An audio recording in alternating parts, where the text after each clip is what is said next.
All right, so now we're gonna roll in the screen with this screen beater, and this is how I was taught to do it, that you lay the screen out and you pre-roll the screen in.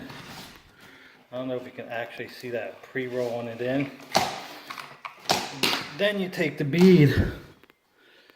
Then you take the bead with this other end that has more of a lip on it and roll the bead in. And then you take a razor blade, cut off the excess. But be careful, they don't give you a lot of screen in these small kits. You don't want to cut off the screen, have to run back to the store.